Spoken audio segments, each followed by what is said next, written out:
it's that simple, but also like that huge, that grand, that I want to live. You know, being trans is just who I am. It's just the truth. And, you know, I'm not asking anyone to agree or disagree. Yeah. I'm simply just trying to live my life. I love it. I love it. Because I finally want to live. Yeah, like I have things to look be. forward to. Yes.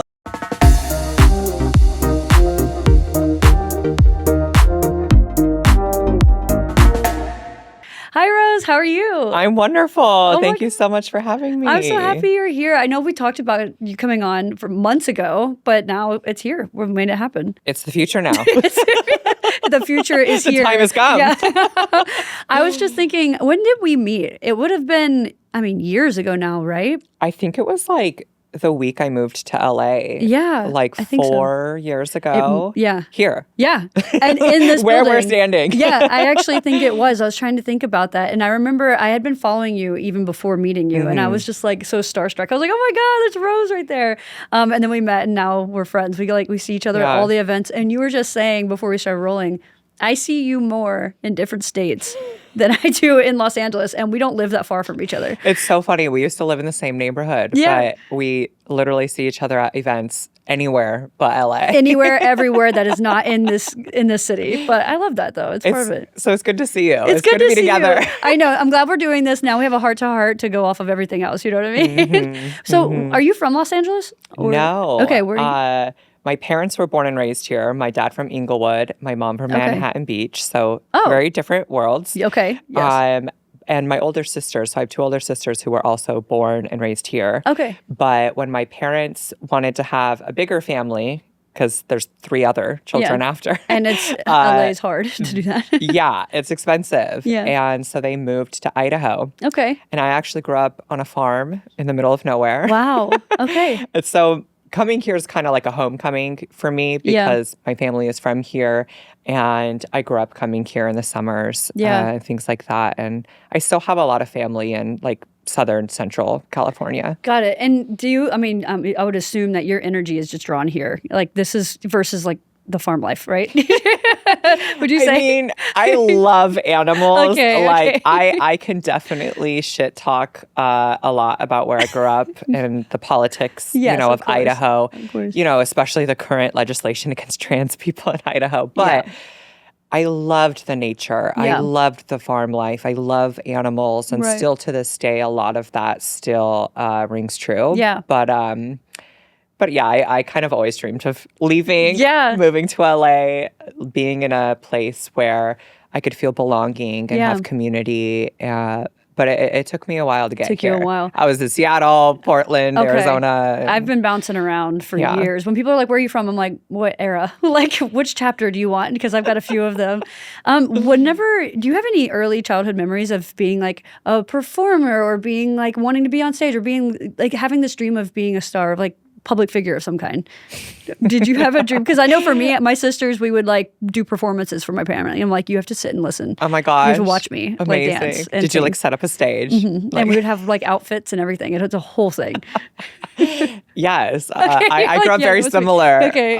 So my dad, before he retired, was a worship pastor. Okay. And so, and my mom is a sign language interpreter. Okay. And so I grew up with my family being on the stage.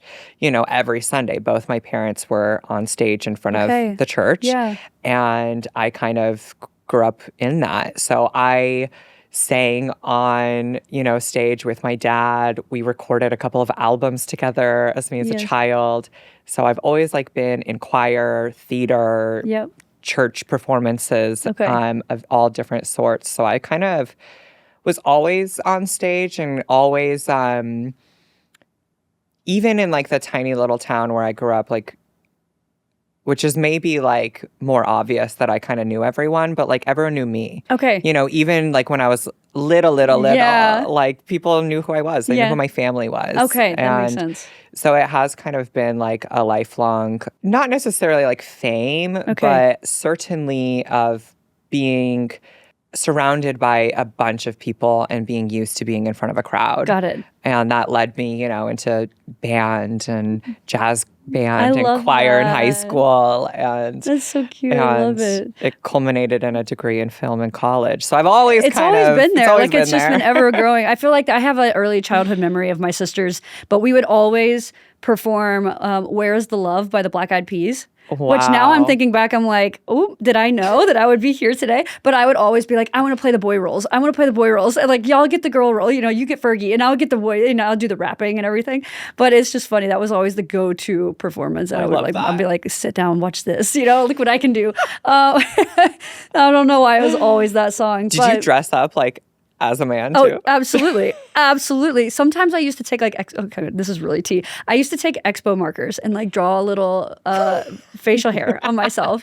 And I would be like, oh, it comes off. It's fine. But I would like feel very like powerful in my like masculinity in that way, which was very interesting. I don't know now that I think back on it. But yeah, I would always do that with my sisters. You have a lot of siblings, and multicultural as well, right? And what was that experience like growing up? Yeah, so I have 2 older sisters, like I mentioned, and then I have my younger brother and my youngest sister, Emily, who is adopted from China. Okay. And she's also deaf. Okay. So my whole family signs. And we didn't adopt her till I was like 10 or 11, and maybe even older. But she was 3 when almost 4 when we adopted her. Always been surrounded by a huge crowd of people. Yeah. My family's very big. And, it was really fun to have siblings. Like I kind of had built-in best friends. Yeah. But I also kind of had built-in enemies in some ways. It's one of those things with siblings. Right. You're like, I can hate you, but no one else can kind of thing. You know what I mean? Like, it's like that tough love situation. And I'm the middle child. Okay. So there was certainly... I think my older sister, Natalie, and I both kind of share the middle child personas. She's very introverted and kind of in high school, she displayed very specific traits of being a middle child, whereas I kind of displayed like the other half of the one who kind of got less attention, who my parents kind of like never worried about me because I was like straight A student, overachiever, skipped multiple grades. Right. And so, I kind of just got ignored and dismissed a lot. Okay, yeah. But I think having older sisters was truly like one of the best things for me because it brought softness and femininity into my life where I don't know if I would have had that without, having 2 older sisters because I got to play dress up with them. We got to do like paint our nails together. Yeah. I got to play with their Barbies and their Polly Pockets. And, I had all of these really beautiful memories that I cherish that I think a lot of trans feminine people wished that they had. Yeah. And so I kind of, I recognize how lucky I kind of was. Yeah. Although, that being said, like my parents very much did punish my femininity, very much shamed me for it. Right. Like there's home videos of me as like a little kid, like acting really feminine. Yeah. And my mom literally behind the camera saying, Rose, act normal. Really? And of course, she's not saying Rose. She's saying my previous name. Yeah. But there's a lot of moments like that. Even like on like family videos. Like it's all on camera. Like my mom, before we had recently rewatched them, like had denied a lot of these things. Wow. And you're like... And I'm like, wait, it's right here. And she was like, oh, okay. Right. What was that journey like for y'all, being able to kind of go through those old memories and, maybe the opportunity to self-reflect on maybe y'all's relationship and how that's kind of affected you over the time as well? Yeah, so that was kind of that's such a good question. That was kind of the silver lining for me of quarantine. Okay. Yeah. When the pandemic hit in 2020, I lost my job. I was in an abusive relationship. Okay. Realized, the extent of what was happening by being quarantined with him. Okay. Left him, moved in with my parents, and went from the Pacific Northwest to Phoenix. Okay. Yep. And so that was a wild journey, and it was really scary. Not just because of, the hardship I was going through, but especially because, I was outed to my family in high school. I didn't get to, tell them about my identity on my own terms. Wow. So I wasn't ready. Yeah. They weren't ready. And, so I was kind of estranged from my family for about a decade. Okay. Kind of off and on. In 2020, when I was forced to move back in with my parents, it ended up being like the most beautiful healing moment. Okay. We got to see each other kind of for the first time. I had realized at that time how much I had vilified them, and that they weren't these evil monsters that hated me. They were people who were trying to love me that didn't know how I needed to receive love. Yeah. And, they were projecting their fears onto me. Yeah. And they realized the mistakes that they had made, and they apologized and admitted to a lot of that. And that journey was directly connected to these home videos that I found. Wow. Okay. So, I lost my job. It's the pandemic. Yeah. Like, we're all bored, stuck in the house, You're like, so you're gonna watching Tiger King. And so I'm like, I want a project. Yeah.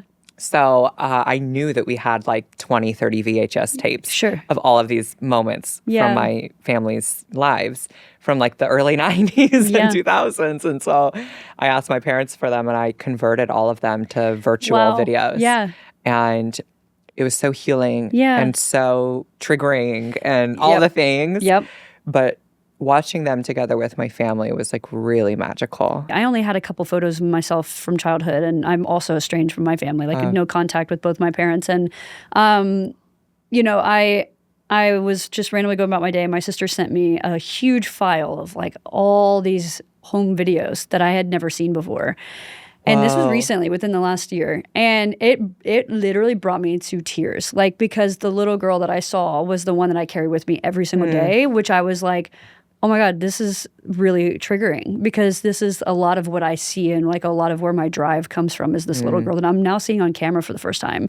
And I don't know if that was something that you also experienced, because you also see you were always you. You know what I'm saying? Like, that's always been there. And so I'm wondering if that was the same for you, where it was like, I've always been me. And it was just the external factors of people telling me you're being too much, or stop acting that way, or stop being this way.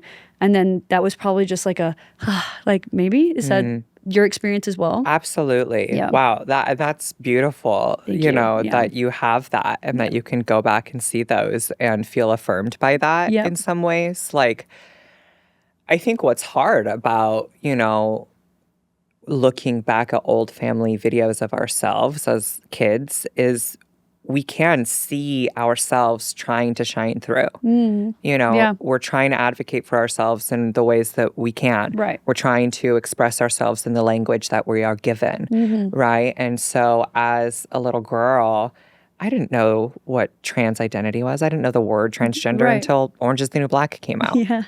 Like, I was in high school. Like,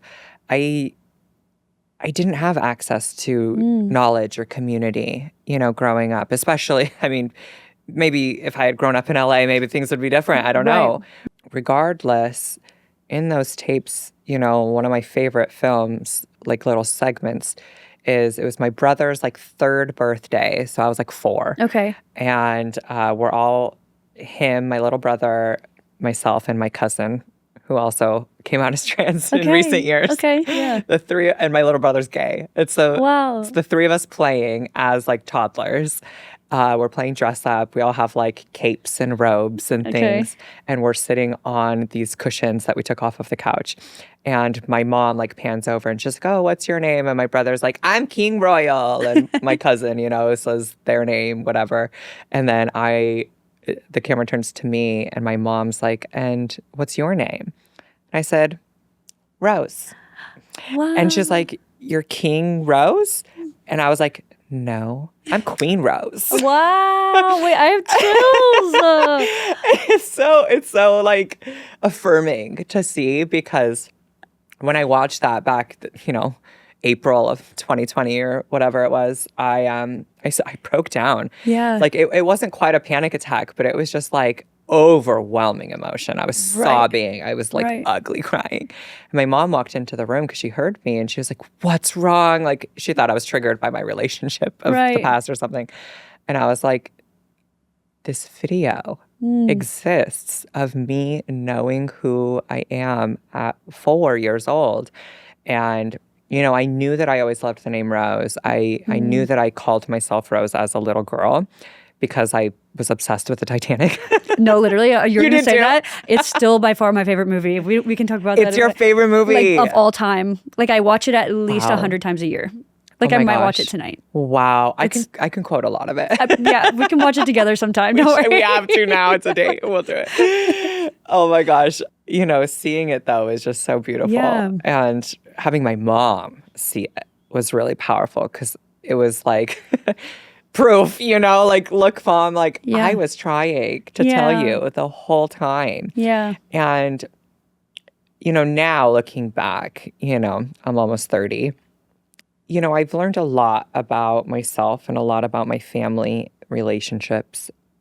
I'm not a parent, but I've learned a lot about parenting and family dynamics, generational trauma. And what I've kind of realized is that my parents were doing the best that they could with the knowledge that they had. Right. With the experiences that they had. Yeah. Their belief systems that they had. Mm-hmm. And, you know, I can now fully recognize they were trying to love me in the ways that they knew how. But I did not receive it as love very often, you know? And I think like having my parents finally hear that and accept that was truly the greatest gift of all. Well, I would imagine for them, and it sounds like they are coming from a place of love, that it was also healing to feel that level of forgiveness as well. And for both of you, right? Because you know, like I said, I don't have contact with my family, but in a lot of ways, I understand that this is their first time living life as well. And so in a lot of ways, if I didn't have representation, then my parents definitely didn't have representation to look at and be like, because my parents are, to my knowledge, cishet, right? So like to me, they only have what's given to them and what they've been taught. And growing up in a Baptist household, like they've been taught the same things that I was, that queer people are wrong and, you know, you should live this heteronormative lifestyle. And so to give them that level of forgiveness, I'm sure that takes a weight off your shoulders as well, right? Certainly. Yeah. You know, like I view it as such a privilege because I do have, you know, so many friends who are not in relationship with their biological families, especially their parents. And kind of for a long time, I didn't really know if I would. That's what you say, yeah. Yeah, like I very intentionally distanced myself and cut contact in many ways to protect myself. Yeah. And it's just kind of a mind trip, you know, to be where I am now, to have them be like some of my greatest allies. Oh, it's incredible. A gift. And I'm truly. so happy for you for that too. Like, Thank I think you. it's incredibly important.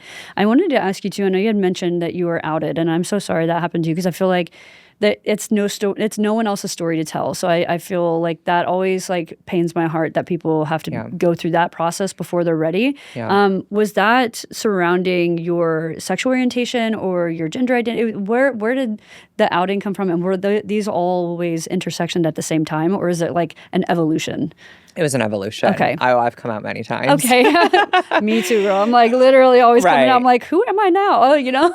For real, you know, and I think that's the point of life is to learn. Yeah. You know, like I think like our purpose for being on this earth is to learn about ourselves, to learn about other people, to grow and learn from that. Yeah. You know, hopefully improve as we go along. I agree. And so I kind of knew that I was attracted to the other boys when I was in 8th grade. Okay. My really good friend and neighbor at the time, we were in gym together. And I didn't know that I had a crush on him. Okay, yeah. You know, I mean, I knew I was obsessed with Josh Hutcherson, and I knew that I was like obsessed with Leonardo DiCaprio and, you know, Antonio Banderas and Zorro. Still dreamy. But it wasn't until my friend, you know, boys in locker rooms in middle school are, they are hooligans. They are rambunctious. Yes. And so this other classmate of ours was running around pantsing people. Okay. Removing people's pants. And I was sitting down on the bench, like trying to ignore everything that's happening, so uncomfortable. And he goes right up to us, and my friend is standing right in front of me, and he gets pantsed. No. But his underwear comes down. Oh, no.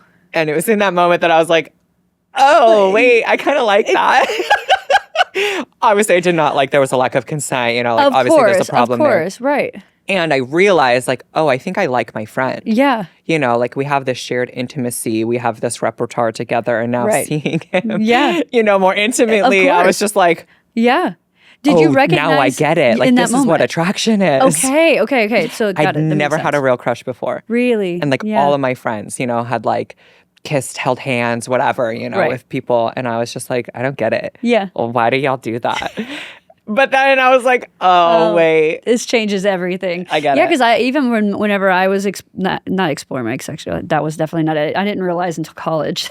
You were in college? I didn't realize until I was my freshman year of college, and an accidental drunken night with a friend. No, I was just like, I woke up and I was like, what happened?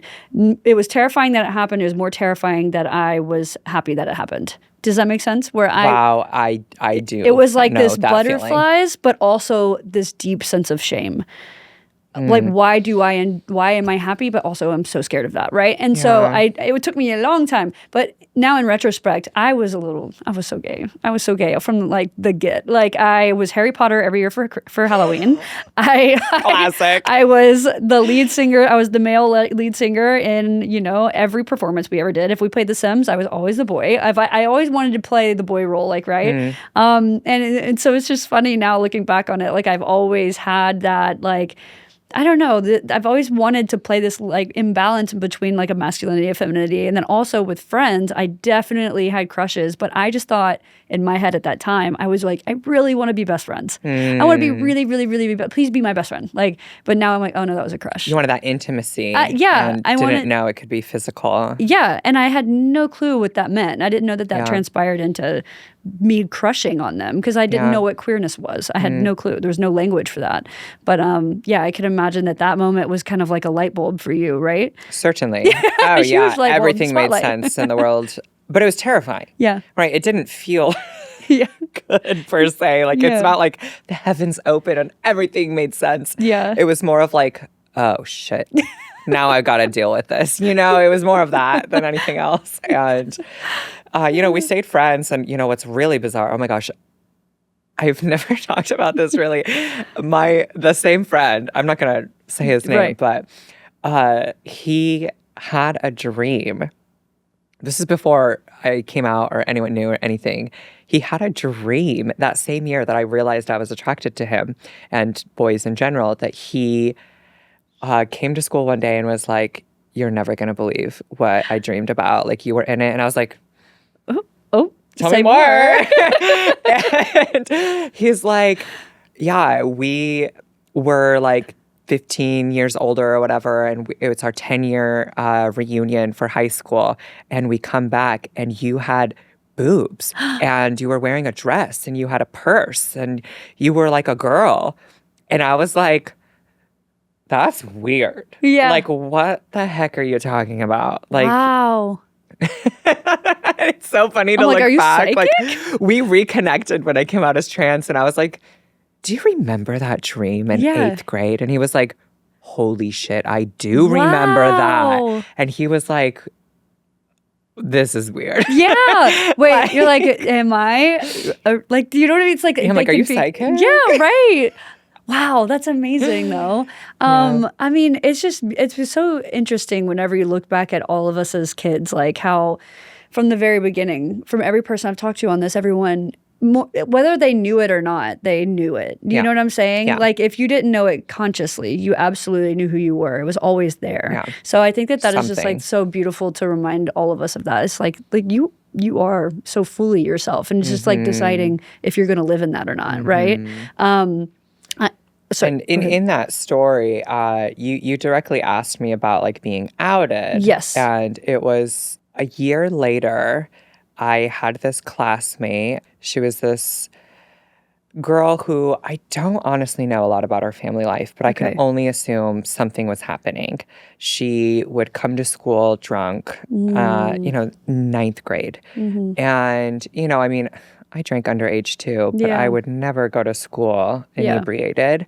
And so anyway, she hung out with older guys and things like that. And she was one of the first people I told that I was attracted to guys. Okay. Besides like my cousin first, because we were really close, and like a couple of other friends who I knew better. But for some reason, like, she was just, like, easy to talk to. Okay. And so I told her, and she connected me to one of her older guy friends knew a gay guy.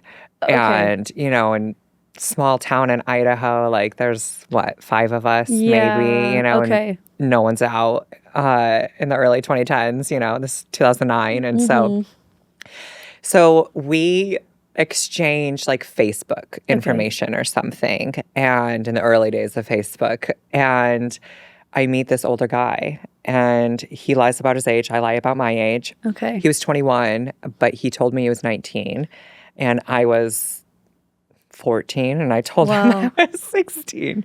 Okay. Legal age of consent in Idaho is 16. Okay. So that's what I lied and said that I was. And we met up, and I ended up being groomed by this adult man. And we eventually figured out our ages, and that was still not an issue. And so I thought we dated for like 8 months or something, like from the spring into the summer. And it was such a fraught relationship. I mean, he's an adult man, I'm a child. Right. So obviously there's a lot of issues. But I mean, he cheated on me. Yeah. He like took an escorting gig at one point. Like, there's so many things that, like, I was not ready to witness. Right. Well, you're also, I mean, you're learning that is this narrative of what love is. There's been a lot of therapy involved in that story, and the ways that it still affects my relationships today, 15 years later. Of course. I ended up breaking up with him because I felt guilty, because I thought I was condemned to hell, because I thought being gay was a sin, right? Because that's what my church was teaching me. And, that was the common narrative that I knew, being in a fundamentalist Baptist household. Yep, I know. Yeah, I know. And so I broke up with him, and he was really upset. Okay. And so when my older sister came to him and was like, something weird is here. Like, who are you? Why do you two know each other? Like, my little sibling, like, this is off. Like, she was very wise to be concerned and curious. And part of me sometimes wishes things had come out earlier. Yeah. But he told her everything, which is wild to confess that you statutory raped a child as an adult. Wild. But he fully confessed. Was it confessing in the sense of like trying, like revenge almost, right? Yes. He revenge outed me to my sister because I was fully closeted. Like, very few people knew, like less than 10 people even knew. Only my closest circle and like some of his friends knew. Yeah. So like, 4 of my friends, 5 of his friends, whatever, and him. Like just a handful of people really. And my sister, being a high schooler as well, went straight to my parents and was like, I'm concerned about this adult man being with my sibling. And so it was really hard. It was a lot. And I was grounded. I lost a lot of privileges. Right. Well, because it's not even just about sexuality at that point. It's the lies. The lies, but the safety. Being with an adult. Yeah, it's the concern for my safety. Like, right. I lost my trust, my parents' trust for me, because I was going behind their backs and making unsafe and scary decisions. Yeah. And, like, I used to say, like, I could have gotten really hurt, but now I've realized in, the last, like, 5 years, I got you really did hurt. really hurt. Yeah. It's definitely valid for it to have carried on through the next 15 years of your life, like you said, and then also appears again and again in later parts of your life. It's infuriating, too, because not only are they taking advantage of your safety, but also they're putting you in a place where you have to come out into your identity, and now you feel forced to do so. And it's just like, oh, that's just... I'm so sorry. There was a lot insane. of moving parts there. That's a lot of moving parts. Yeah. Yes. And that's a lot of navigating to deal with all at the same time. Yeah, I wasn't able to process, the overwhelming majority of what was going on until years later. Yeah. And, it's sometimes like hard for me to like share, because I don't want to add fuel to the fire, right? Like, queer people are not groomers and predators and pedophiles, right?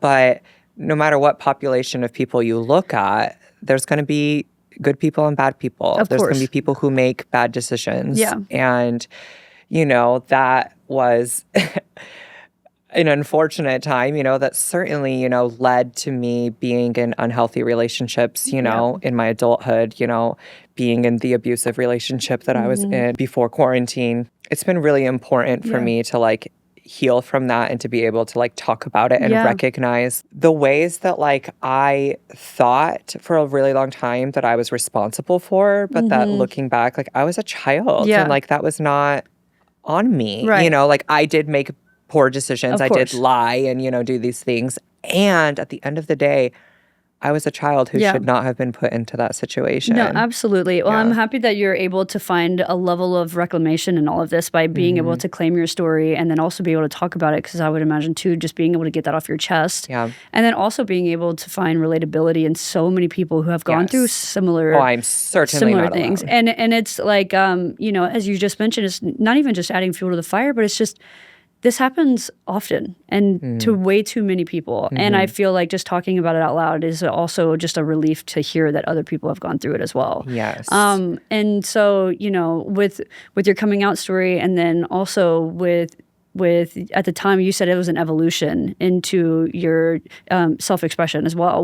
Where did that kind of lead into? And yeah, I was going to ask if you had seen Euphoria. Yeah, I've seen it. Yeah, I've seen it. Because like watching that was so many emotions. Yeah. Because relatable on many levels. I really related to Hunter Schafer's character, to Jules. Yeah. Because she was self-sabotaging. Yeah. She made a lot of really poor decisions.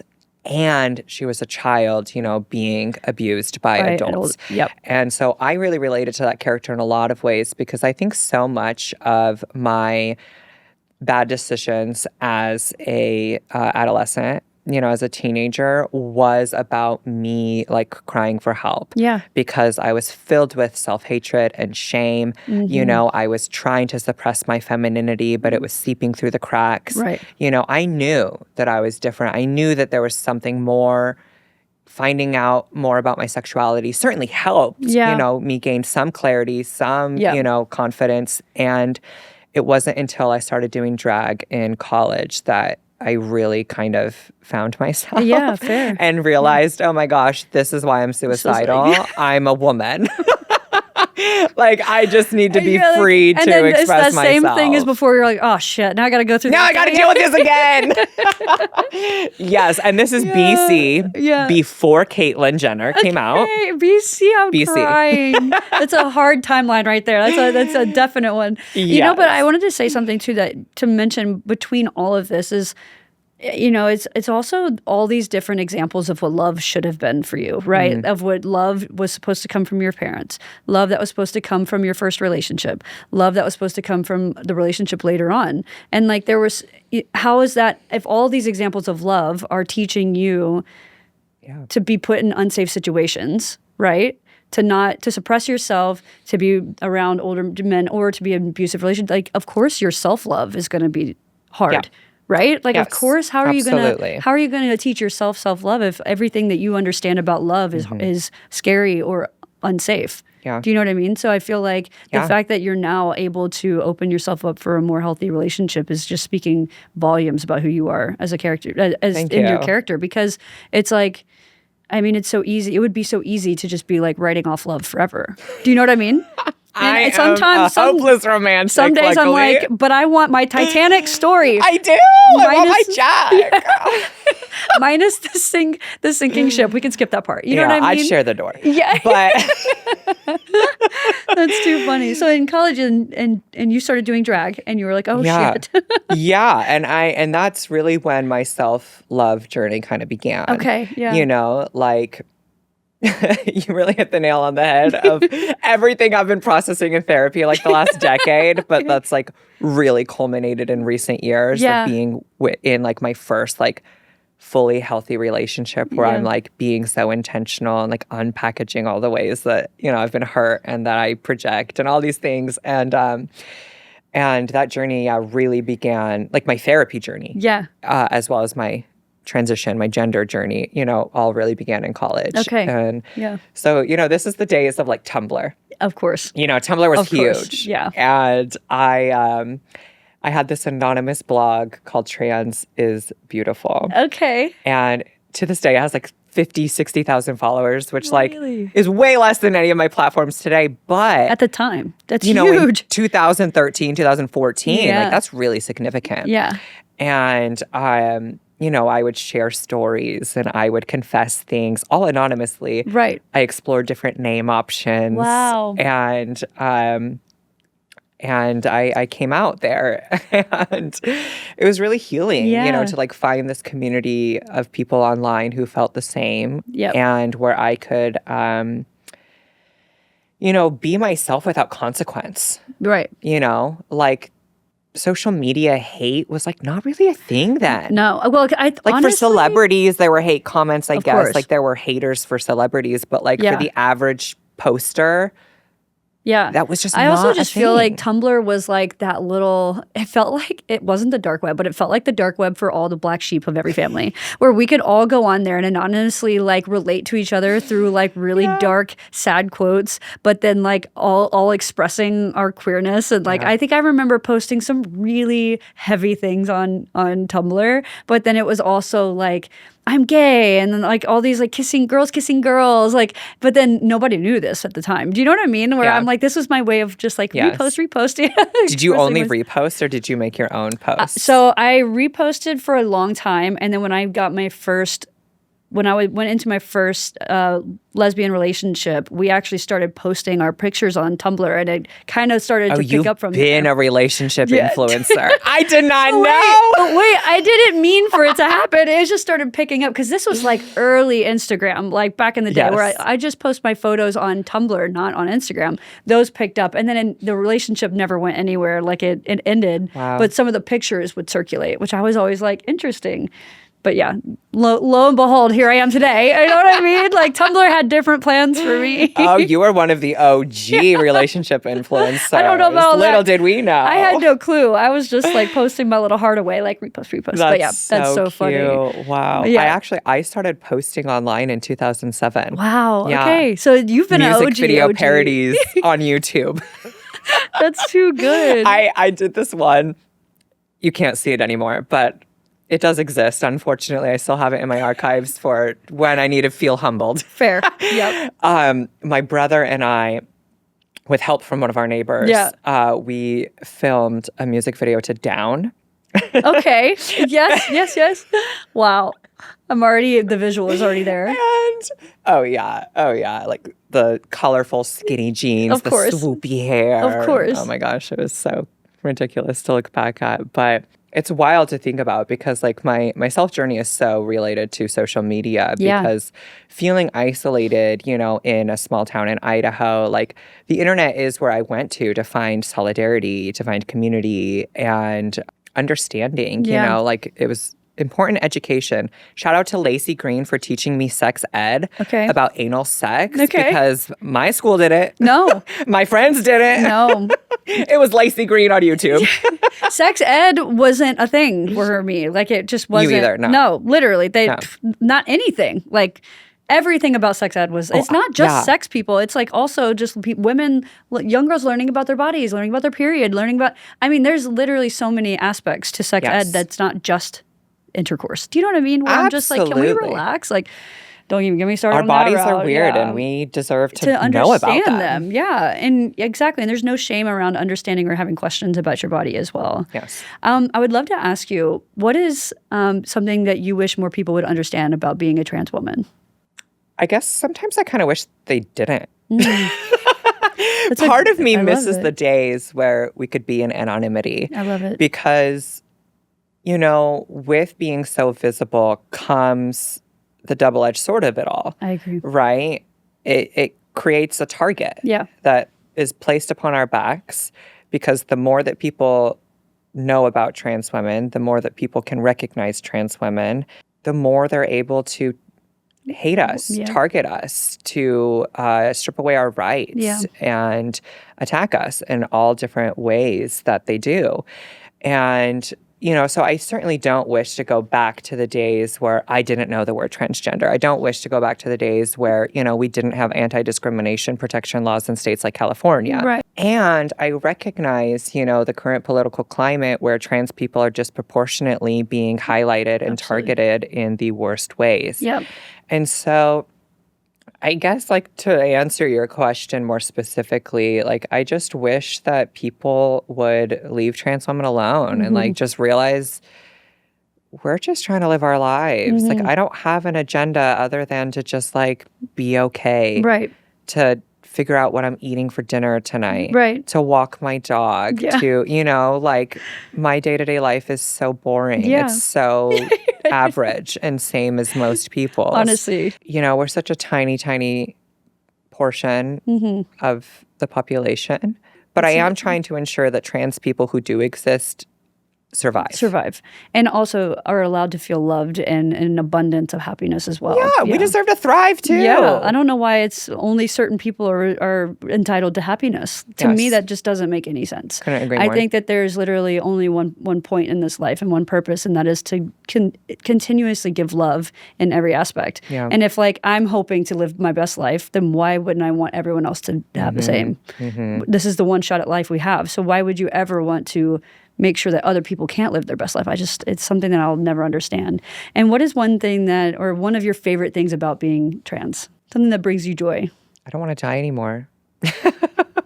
It wasn't until I realized I was trans before I made the decision to allow myself to transition. Yep.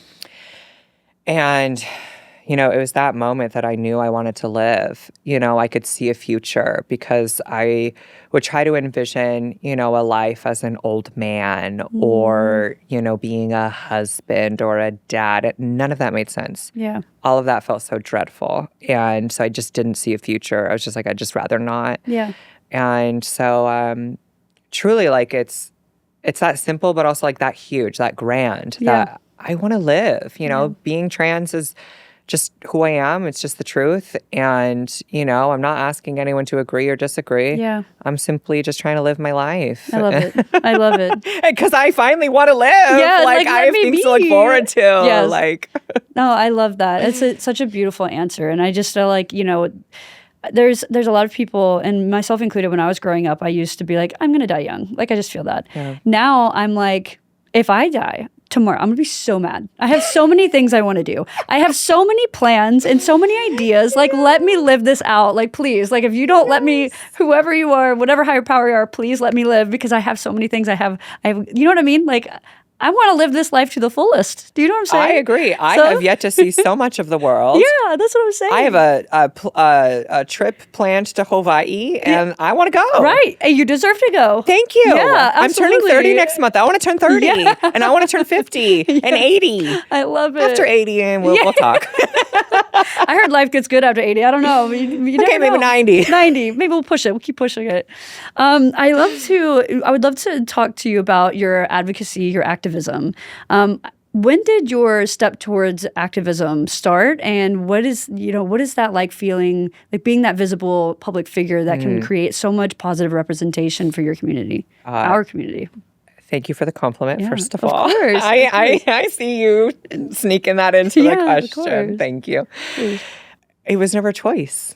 It was advocate for myself or be ridiculed. What I didn't share in some of my childhood stories is that I was bullied a lot. From a very young age. I went to a private Christian school in elementary school, and they got shut down due to some issues. And we won't get into that. That's another story for another day. Fill in the gap there, yeah.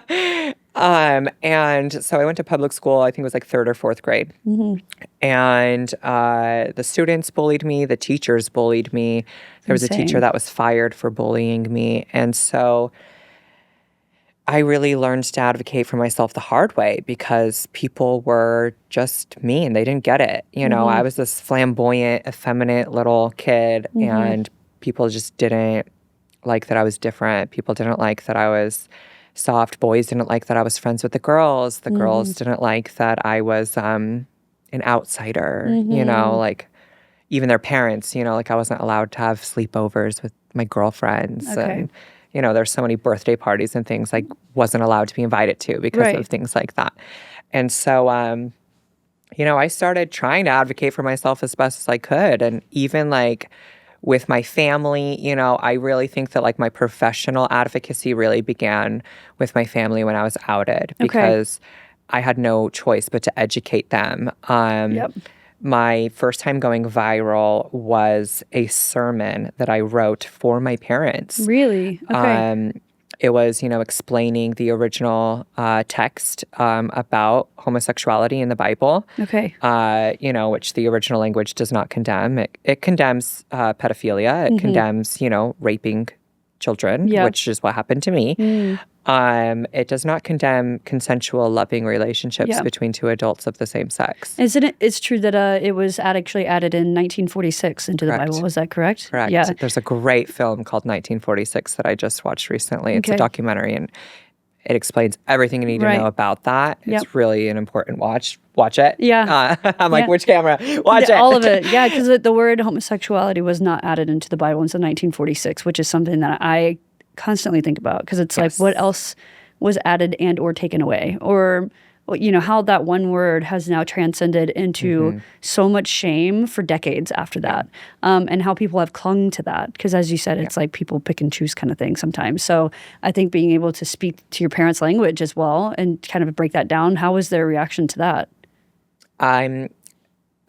You're like complicated. Yeah, you're like, the long story. What's interesting is like I was kind of viewed for a really long time as a very wise, beyond my years individual, and I think that's really common for marginalized identities. For children who are queer, who are Black in a all white community or whatever.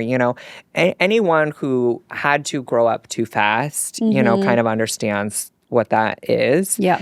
And so I was respected by adults while I was ridiculed by adults at the same time, So there was this weird paradox happening where even my own family members recognized like my intelligence and my knowledge of the Bible. Okay. I had read it cover to cover many, many times throughout high school. Right. I could quote it, and I've forgotten a lot of that since because I'm not religious anymore.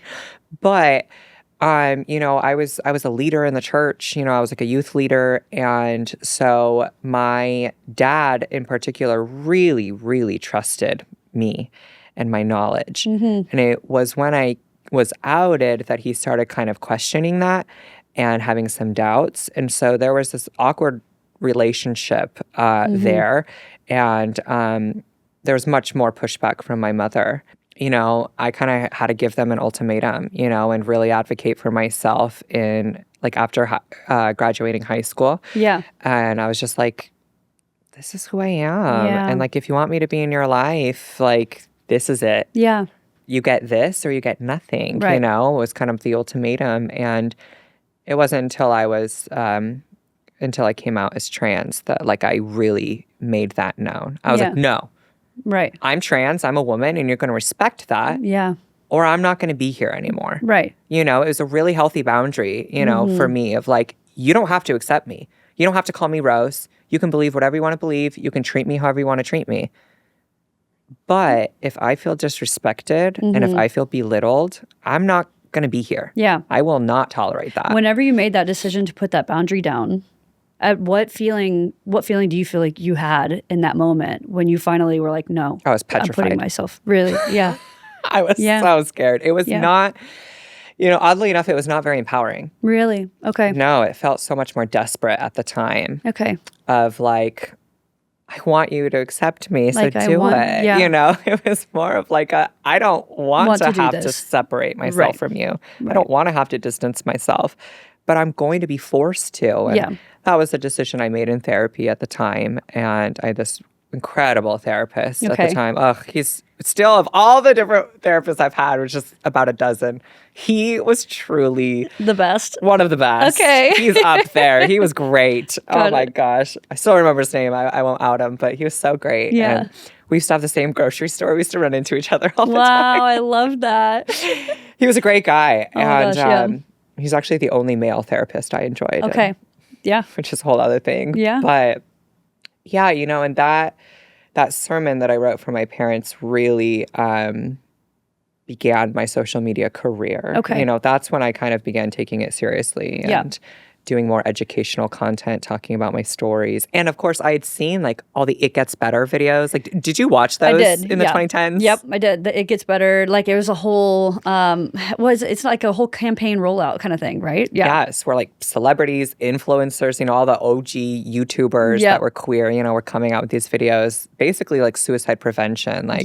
Like life is hard right now, but I promise you it gets better. Just keep choosing to live where there's a community waiting for you, and that really, really was compelling to me. That kept me going, and it was true. Once I went to college, I found community. I found chosen family, and so did you. Yeah. Well, I think, one of the things that I feel like I talk about too is like once you set those boundaries, and you maybe even separate yourself from people who are not going to accept you for who you are. I'm happy that your parents finally did, which is huge. But some people might not have that that reaction.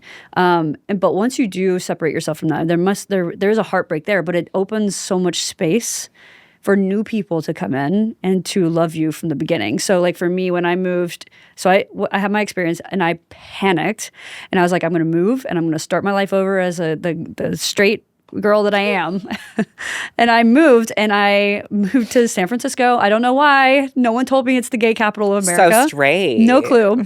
So I went to San Francisco. I actually ended up having another experience with a man. And in that moment, he was like, you're a lesbian, right? And I said... He said that? He literally said that. And I was like, no, I'm not. He goes, no, I really think you are. Like, you're a lesbian. Yeah, like, I can feel it. And we ended up talking for hours, right? And he was basically like, don't worry. Like, I got you now. Like, you don't have to be worried to not be who you are. Like, you have a whole group of people here who want to show you that you belong here and you are loved.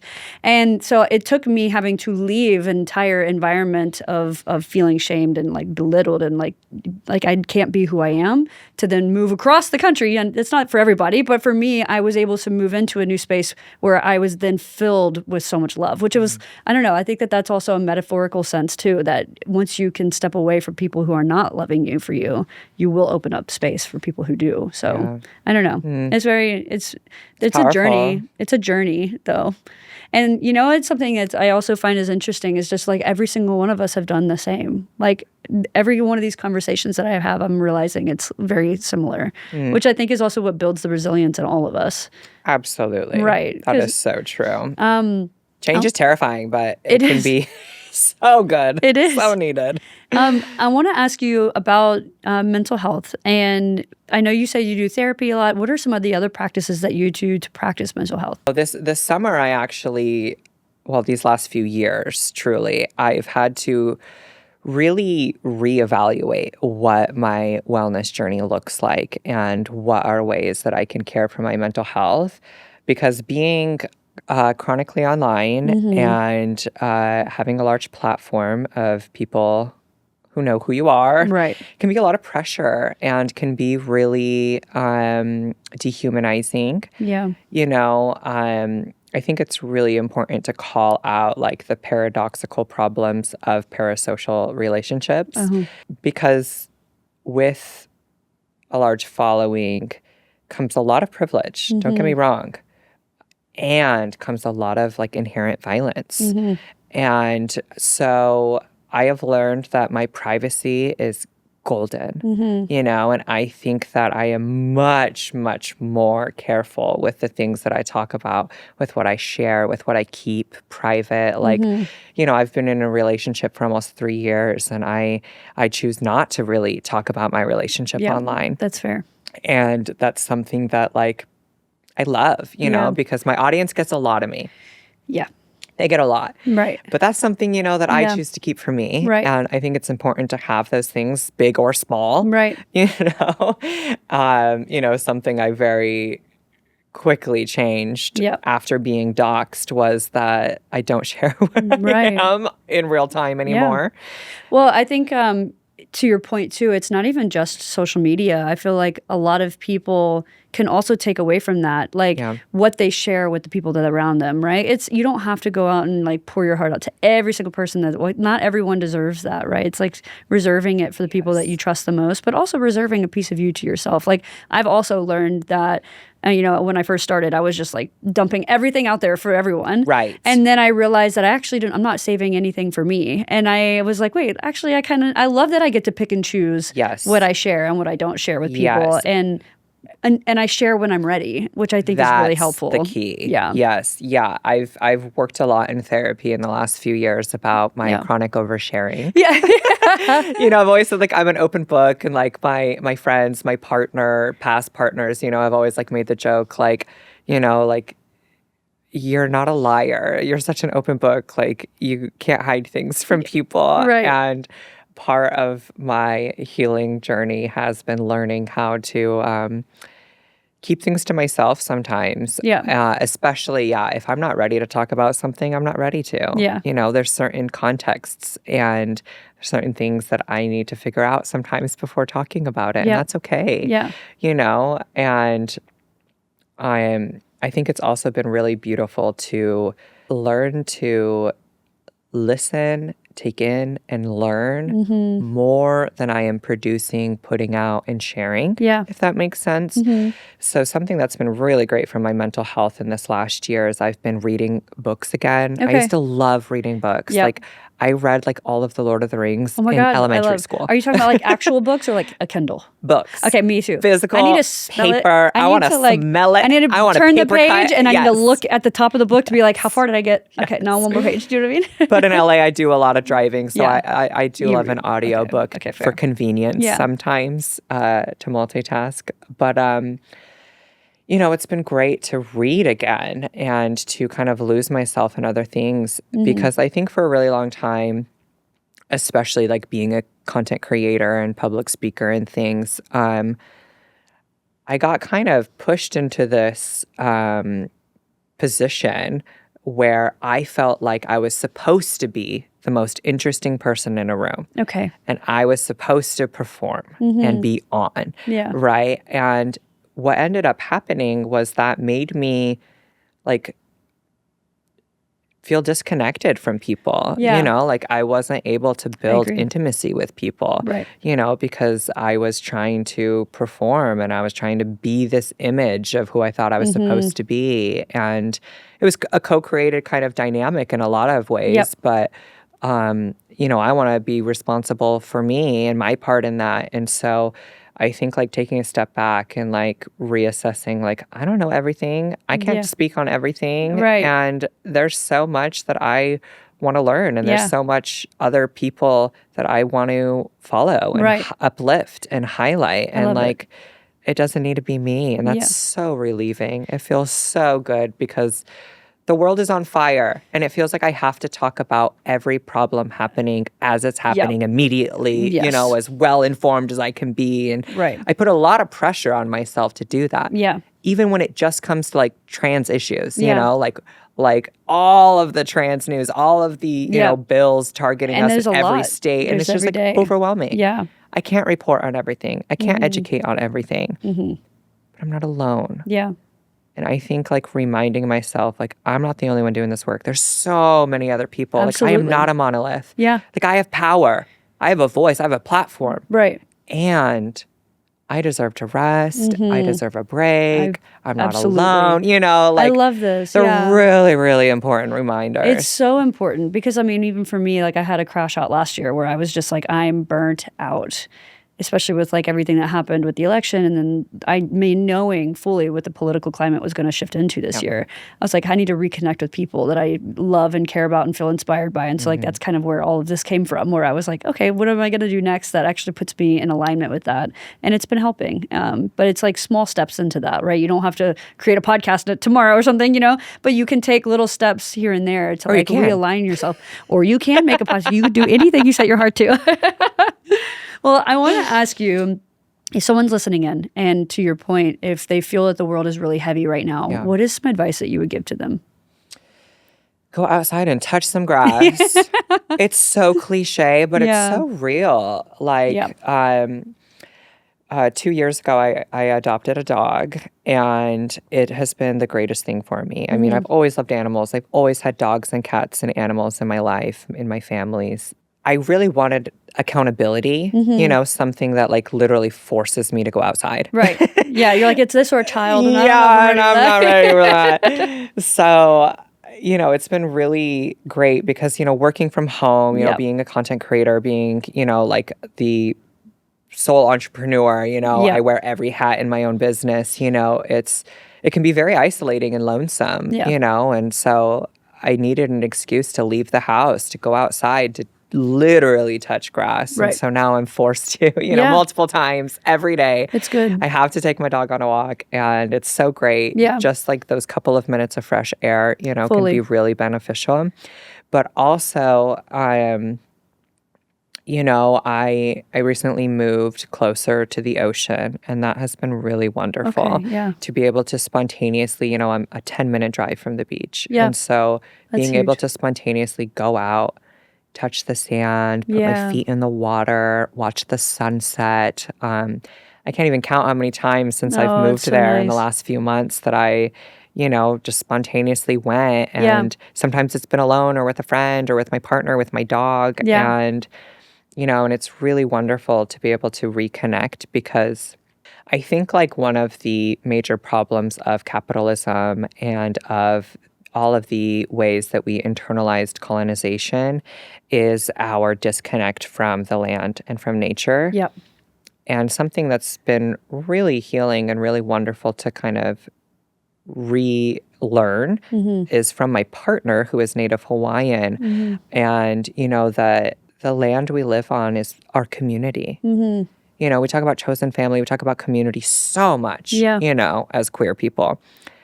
But I think we so often forget that our land, the places where we live, the places that we go, is just as much a part of our community. Yep. And that, comes with responsibility to take care of it. But it also requires responsibility to be one with it. Yeah. I agree. Go out in it and to be in community with it. I agree. Have a relationship with it. Fully. I have a lot of house plants and I love taking care of them. And I love getting to be outside. Yeah. No, I fully agree with you, because I think, right now even I have I have the trouble of always doom scrolling. But then I realize I can choose. It's good to stay informed. Don't get me wrong. It's great to stay informed, but it's also a choice to put the phone down and remember that you are here. Like this is the present, right? And in this very moment, in this very present moment, it's okay. Like you can breathe. You can go and be outside. Go watch the sunset. Be with friends. Try to find little pockets of joy in the very moment that you're around. Like it's try to like take those little moments, because I think trying to absorb all of it all at once is really heavy. So I feel like, what you said is just perfect. Because social media isn't our full reality. Yeah. It's one little piece of it, but our reality is right here, right now. I can touch this chair. It's real. And my finger. You can touch my finger too. And we're right here. We're doing exactly. it. At the end of every episode, I have some silly questions, because we get deep on here. Love. So I'm like, we got to do some silly questions. Okay. I always forget what I write. Is this a rapid fire, or is this It's like a rapid fire random question. Got it. Okay. What is a random sound or word that really bothers you or gives you the ick? That bothers me. A really weird sound. Oh my gosh, styrofoam. Wait, the name styrofoam or the sound that styrofoam makes? Both. Oh my gosh, it's the sound that styrofoam makes when it rubs against itself. Gives me the chills. It's worse than specific. Nails on a chalkboard I can handle. Wow. But styrofoam rubbing against itself, I cannot physically handle. Oh my God. And because of that, even the word styrofoam sometimes it gets to gives me the heebie-jeebies. I'm hearing it and I don't like it. You know what it is for me? It's whenever I have a teapot on and the teapot starts. You don't like it? Oh my God, it reminds me of every scary movie that I hate so much, and I hate scary movies so much, and I'm always like running to it. I gotta turn it off right now because I hate it. It makes me feel like there's gonna be like a slasher, slash killer coming after me, so I don't like that.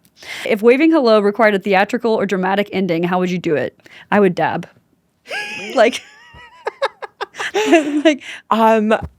I would maybe like blow a kiss. Okay. So or like curtsy. Oh, so I like it. Yeah, I'd be like, yeah, that's actually really sweet, though. I'm like, dab. Lesbian. like, femme queen. Yeah, exactly. You can learn more at my website, rosemontoya.com, and follow me on all social media platforms. Instagram is at the Rose Montoya. Everything else is at Rose Montoya. Yay. Thank you so much. I'm doing it. Thank you so much for sharing your story. I feel like I could talk for like 5 more hours right now, but I know, truly, I can't believe it's already been an hour. It's already been an hour, and I literally didn't look at them once. I'm like, why did I do that? This was so great. Really Thank you. Can we hug? Oh my God. And that's a wrap on this episode of She Comes With Baggage. If you loved this conversation, please make sure to follow She Comes With Baggage on Instagram, TikTok, and YouTube for more content and behind-the-scenes moments. And if you're tuning in on Spotify, Apple Podcasts, or any other audio platform, please don't forget to leave a review. I love hearing from you. Your support helps keep these conversations going. And just remember, if you are carrying any baggage, you're not alone, and we're all more alike than we might realize. See you soon.